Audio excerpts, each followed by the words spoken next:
ప్రియులైన సహోదరి సహోదరులారా, మన ప్రభువును రక్షకుడునైన యేసుక్రీస్తు పరిశుద్ధమైన ఘనమైన శక్తి కలిగిన నామంలో ఈ ఉదయకాలపు శుభావందనాలు మీకు తెలియజేస్తా ఉన్నాను. దేవుని మహాకృపలో ఇంత గొప్ప భాగ్యాన్ని దేవుడు మనకు దయచేసినారు. ఈ ఉదయకాలమున అనుదిన వాక్య ధ్యానముగా రోమపత్రిక 8వ అధ్యాయము 8వ వాక్యం వైపు మళ్లించవలసిందిగా కోరుచున్నాను. ఈ పరిశుద్ధ బైబిల్ గ్రంథమును రోమిలికి రాసిన పత్రిక 8వ అధ్యాయము 8వ వాక్యం వైపు ధ్యానించవలసిందిగా కోరుచున్నాను. శరీర స్వభావము కలవారు దేవుని సంతోషపరచనేరరు కాగా శరీర స్వభావము కలవారు దేవుని సంతోషపరచనేరరు. బైబిల్ గ్రంథము చాలా రెండు స్వభావాల గురించి చాలా క్లారిటీగా తెలియపరుస్తూ ఉంది. ఒకటి ఆత్మ స్వభావము కలిగిన వారు, శరీర స్వభావము కలిగిన వారు రెండో గుంపు. మొట్టమొదటిగా దేవుని బిడ్డలుగా పిలువబడుతున్న వారు ఆత్మ స్వభావాన్ని, ఆత్మ ఆలోచన కలిగి ఉండవలసిన వారిగా ఉండాలని దేవుడు తెలియపరుస్తున్నారు. ఆత్మానుసారులు, శరీరానుసారులు రెండు గుంపులుగా పౌలు గారు డివైడ్ చేసి మాట్లాడుతున్నారు. రెండు ప్రత్యేకమైన సమూహాలను ఇక్కడ తెలియపరుస్తూ ఉన్నారు. మొట్టమొదటి గుంపు శరీర స్వభావం కలిగిన వారు, రెండవ గుంపు ఆత్మ స్వభావం కలిగిన వారు. ఈరోజు దేవుని బిడ్డలుగా పిలువబడుతున్న మనము శరీరానుసారులుగా జీవిస్తున్నామా, ఆత్మానుసారులుగా జీవిస్తున్నామా అనేది చాలా ప్రాముఖ్యం. అందుకే అపోస్తలుడైన పౌలు గలతీయులకు రాసిన పత్రిక 5వ అధ్యాయంలో ఈ శరీరానుసారమైన మనసుల గురించి, శరీర క్రియల గురించి కూడా చాలా క్లారిటీగా వ్యక్తపరుస్తూ తెలియపరుస్తూ వచ్చినారు. చూడండి, గలతీయులకు రాసిన పత్రిక 5వ అధ్యాయము మనము ఆత్మఫలములకు ముందుగా ఈ శరీర స్వభావం గురించి, శరీర క్రియల గురించి పౌలు గారు చాలా క్లారిటీగా మాట్లాడుతున్న విధానం మనం చూస్తూ ఉన్నాం. గలతీయులకు రాసిన పత్రిక 5వ అధ్యాయము 19వ వాక్యం చదువుతున్నప్పుడు శరీర కార్యములు స్పష్టమైనవి, అవేమనగా జారత్వము, అపవిత్రత, కామకత్వము, విగ్రహారాధన, అభిచారము, ద్వేషములు, కలహం, మత్సరములు, క్రోధములు, కక్షలు, భేదములు, విమితములు, అసూయలు, మత్తతులు, అల్లరితో కూడిన ఆటపాట మొదలైనవి. ఈ లిస్ట్ అంతా కూడా శరీరానుసారమైన మనస్సు కలిగిన వారు, శరీర క్రియలను అనుసరించేవారు, శరీరాన్ని సంతోషపరిచేవారు, వీరి గురించి అధికంగా మాట్లాడుతూ ఉన్నారు. నా ప్రియ సహోదరి సహోదరులారా, దేవుని బిడ్డలుగా పిలువబడుతున్న మనము శరీర క్రియలను విసర్జించి ఆత్మానుసారమైన జీవన విధానాన్ని కలిగి ఉండాలని మన దేవుడు ఆశపడుతూ ఉన్నారు. శరీరానుసారమైన మనసు దేవుని ఎన్నిటికీ సంతోషపరచనేరదు అని వాక్యం సెలవిస్తూ ఉంది. నేటి దినాల మానవుడు ఈ శరీరాన్ని సంతోషపరచడానికి కొరకు, ఈ శరీరాన్ని సుఖపెట్టడం కోసము, ఈ శరీరాన్ని ఐశ్వర్యాలతో ఈ లోకానికి కనబరచడం కోసము అనేక రీతిలుగా ప్రదర్శిస్తూ ఉంటాడు, అనేక రీతిలుగా ప్రయత్నాలు చేస్తూ ఉన్నాడు. దేవుని బిడ్డలుగా పిలువబడుతున్న మనము ఈ శరీర విషయంలో చాలా జాగ్రత్తగా ఉండాలి. నేను అనేక మార్లు మీకు జ్ఞాపకం చేస్తూ వచ్చాను.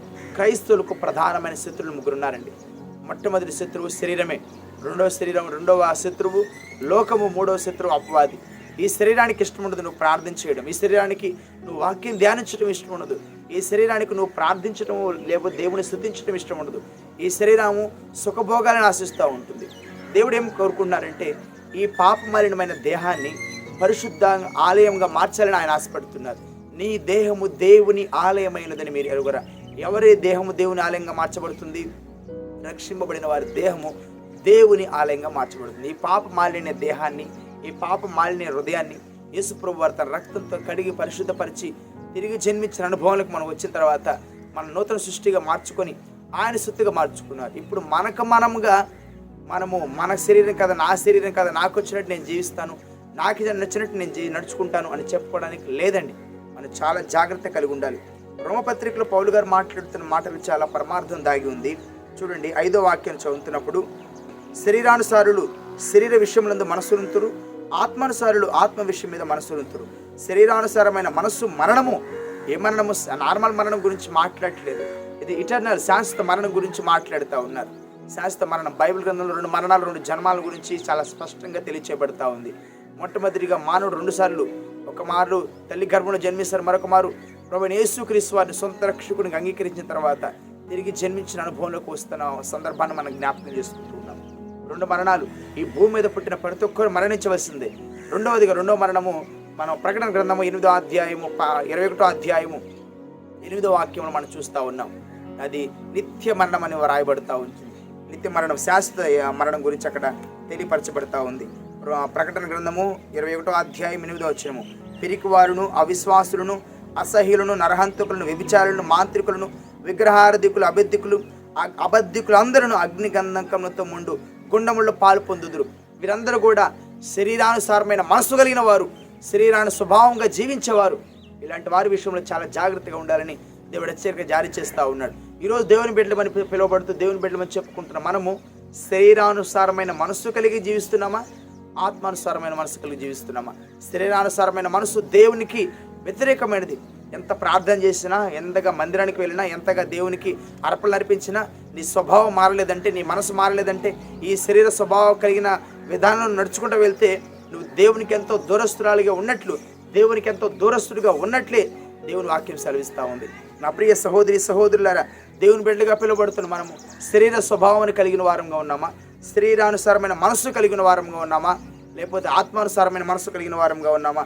ఒకసారి మనం ఆత్మ పరిశీలన చేసుకోవాల్సిన వారంగా ఉన్నాం. రోమపత్రికలో చూడండి 8వ అధ్యాయంలో 6వ వచనము, ఆత్మానుసారమైన మనస్సు జీవమును సమాధానమునై ఉన్నది. ఎలాంటిగా శరీరానుసారమైన మనస్సు దేవునికి విరోధమైనది. నువ్వు శరీరాన్ని సంతోషపెట్టాలి, శరీరాన్ని సుఖపరచాలి, శరీర క్రియలను నువ్వు అనుభవించాలి. నా ప్రాణమా తినుమో త్రాగుమో సుఖించమనుకుని శరీరానికి ప్రాధాన్యతనిస్తూ ఉన్నవాడిగా ఉంటే నువ్వు దేవునికి ఎంతో దూరస్తుడిగా ఉన్నావని దేవుని వాక్యం సెలవిస్తూ ఉంది. శరీరానికి ప్రాధాన్యతనిచ్చేవారు దేవుని ఏమాత్రం సంతోషపరచరు. శరీరానికి ప్రాధాన్యతనిచ్చేవారు, శరీర క్రియలకు ప్రాధాన్యతనిచ్చేవారు ప్రార్థన చేయలేరు. శరీరానికి ప్రాధాన్యతనిచ్చేవారు, శరీర కోరికలకు ప్రాధాన్యతనిచ్చేవారు దేవుని స్తుతించలేరు, వాక్యాన్ని ధ్యానించలేరు. కొన్ని సందర్భాలు కొంతమంది ఈ విధంగా తెలియపరుస్తూ ఉంటారు, మేము వాక్యం చదవలేకపోతున్నాము, మేము ఎక్కువసేపు ప్రార్థన చేయలేకపోతున్నాము, ఎక్కువసేపు దేవుని ఆరాధించలేకపోతున్నాము, ఇలాంటి మాటలు అధికంగా చెప్తూ ఉంటారు. ఎందుకు ఇలా సాధ్యమవుతుందంటే, ఎందుకు ఇలాంటి పరిస్థితులు వస్తున్నాయంటే, మీరు దేవునికి లోబట్టలేదు. నువ్వు శరీరానికి అధిక ప్రాధాన్యతనిస్తున్నావు, నువ్వు శరీర క్రియలకు ప్రాధాన్యతనిస్తున్నావు, శరీర సంబంధమైన వాటి మీద మనసు పెడుతున్నావు. అందుకే దేవునికి ఎంతో దూరస్తురాలుగా ఉన్నావని దేవుని వాక్యం సెలవిస్తూ ఉంది. చూడండి, శరీరానుసారమైన మనసు మరణము అంటున్నారు. శరీరానుసారమైన మనసు దేవునికి విరోధమైనది, అది దేవుని ధర్మశాస్త్రమునకు లోబడదు. దేవుని ధర్మశాస్త్రానికి లోబడే మనసు దేవుని మనసుగా ఉంటుంది. దేవుని ధర్మశాస్త్రానికి విధేయత చూపించే మనసు దేవుని మనసుగా ఉంటుంది. 10 ఆజ్ఞలను మనం పాటించాలా. దేవుని బిడ్డలుగా జీవిస్తున్న మనము 10 ఆజ్ఞలకు లోబడాలా. ఇది చాలా ప్రాముఖ్యము. వాటి వల్ల మనకు రక్షణ రాదు, కానీ పాప జీవితం ఏది, పరిశుద్ధ జీవితం అనేది ఒక ప్రత్యేకించబడుతుంది. ధర్మశాస్త్రాన్ని పాటించడం వల్ల నేను రక్షణలోకి వస్తాను, నేను నీతిమంతుడు అనుకుంటానంటే మాత్రం మూర్ఖత్వం అండి. మన పాప స్థితి మనకు ధర్మశాస్త్రం ద్వారా తెలియచేయబడతా ఉంది. కానీ ధర్మశాస్త్రాన్ని మనం అనుసరించి నడుచుకోవాలి. కీర్తనకారుడు మాట్లాడుతున్నాడు కదా, దుష్టుని ఆలోచించకుండా నడువుక, పాపుల మార్గం నిలువక, అపహాసకులు కూర్చుండు చోటున కూర్చుండగా యెహోవా ధర్మశాస్త్రం నందు ఆనందించుచు. యెహోవా ధర్మశాస్త్రం నందు ఆనందించేవారు ఎవరు? శరీరానుసారంగా జీవించేవారు యెహోవా ధర్మశాస్త్రం నందు ఆనందించలేరు. శరీర కోరికల ప్రకారం జీవించేవారు దేవుని ధర్మశాస్త్ర ప్రకారం జీవించలేరు. శరీర కోరికలను లేకపోతే శరీరాన్ని సంతృప్తి పరుస్తూ శరీరాన్ని సుఖభోగాల వైపు నడిపించేవారు దేవుని ఎన్నటికి సంతోషపరచనేరరు. ఒకవేళ ఆ గుంపులు నువ్వు ఉన్నావంటే ఈ ఉదయకాలమున దేవుని బిడ్డగా పిలువబడుతున్న నీకు ఒక దేవుడు ఒక హెచ్చరిక జారీ చేస్తున్నాడు. వేటికి ప్రాధాన్యతనిస్తున్నావు? నీ శరీర కోరికను ప్రాధాన్యతనిస్తున్నావా? ఏలో ఒక భౌతిక సంబంధమైన వాటికి ప్రాధాన్యతనిస్తున్నావా? గతించిపోయే వాటికి ప్రాధాన్యతనిస్తున్నావా? లేకపోతే ఆత్మ సంబంధమైన వాటికి ప్రాధాన్యతనిస్తున్నావా? ఒక్కసారి మీరు ఆత్మ పరిశీలన చేసుకోవాలని ప్రభు పేరిట తెలియజేస్తున్నాను.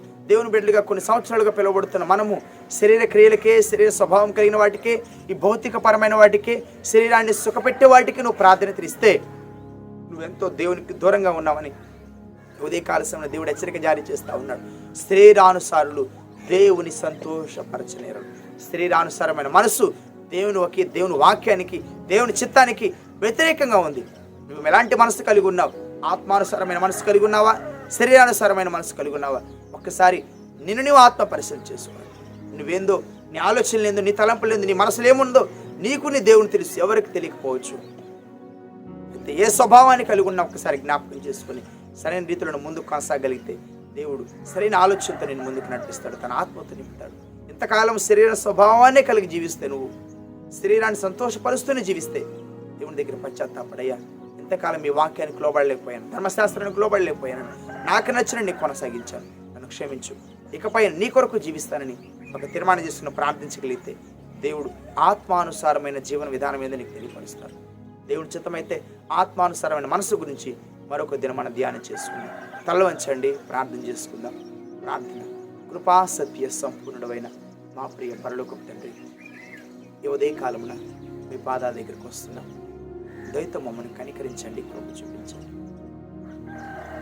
అపోస్తలుడైన పౌలు గారి ద్వారా నా తండ్రి రోమాపత్రిక 8:8 వాక్యంతో మీరు మాట్లాడుతూ శరీరానుసారమైన మనసు దేవునికి వ్యతిరేకంగా ఉందని శరీరానుసారులు దేవుని సంతోషపరచనేరని మీరు మాట్లాడుతూ ఉన్నారు. అయ్యా, 2 మనసులు మానవుడు కలిగి ఉన్నాడని, ఒకటి ఆత్మానుసారమైనది, 2 శరీరానుసారమైనది. ఆత్మానుసారమైనది మీ చిత్తానికి సంబంధించినది మీరై ఉన్నారు. శరీరానికి సంబంధించింది అపవాదికి సంబంధించింది అయినా, అపవాది క్రియలకు సంబంధించింది అయినా. ఈ దినాల్లో నేటి దినాల్లో నా తండ్రి మీ బిడ్డలను పిలువబడుతూ క్రైస్తవులను పిలువబడుతున్న వారందరూ అనేకులు కూడా ఈ శరీర క్రియలకి ప్రాధాన్యతనిస్తున్నారు. మాలో ఉన్న ఈ శరీర క్రియలను నశింప చేయండి ఆయన. ఈ శరీర క్రియలను జయించగలిగిన శక్తిని మీ బిడ్డమైన మాకు దయచేయండి. మేము జయించలేకపోతున్నాం. పడిపోయే స్థితులు వెళ్ళిపోతూ ఉన్నారు. తండ్రి మీరు లేవనెత్తండి నాయన. నా ప్రాణమా తినుము త్రాగము సుఖించమనుకొని శరీరానికి ప్రాధాన్యతనిస్తూ శరీర సుఖభోగాలకు ప్రాధాన్యతనిచ్చే వారితో వారి మూర్ఖుడ వెరివాడ ఈ రాత్రి నీ ప్రాణం తీసివేస్తానని మీరు హెచ్చరిక జారీ చేస్తూ ఉన్నారు. సరి చేసుకొని మా బ్రతుకులు మార్చుకొని నాయన ఈ శరీర స్వభావ క్రియలను మేము పూర్తిగా విసర్జించి మీ కొరకై ఆత్మానుసారమైన మనసును ధరించిన వారిగా జీవించుటకు కృపనివ్వమని ఈ దినమంతినైనా మీ సన్నిధి, మీ ప్రసన్నత, మీ కాపుదల మాతో ఉంచి అయ్యా మీ బిడ్డల పనుల్లో, ప్రయాణాలు, రాకపోకల్లో, వారి ఉద్యోగాలు, వారి వ్యాపారాలు మీరు తోడుగా ఉండండి. ఎవరైతే బలహీనులుగా ఉన్నారో వారందరూ మీరు బలపరిచి సంపూర్ణమైన ఆరోగ్యవంతులుగా ఉంచమని ప్రార్థిస్తూ ఈ పరిచర్యను అనేకులు దీవెనకరంగా, ఆశీర్వాదకరంగా మార్చమని ప్రార్థనలు ఏకీపిస్తున్న బిడ్డల హృదయ అంతరంగాలు ఎరిగిన నాయన వారి కన్నీరు తుడిచి వారి కన్నీటిని మీరు ఆనందంగా, నాట్యంగా మార్చమని యేసు పరిశుద్ధమైన ఘనమైన శక్తి కలిగిన నామములో స్తుతించి ప్రార్థించి వేడుకుంటున్నాను తండ్రి. ఆమేన్. ప్రభు పేరిట మీ అందరికీ వందనములు. దేవుడు మిమ్మల్ని దీవించి ఆశీర్వదించును గాక. ఆమేన్.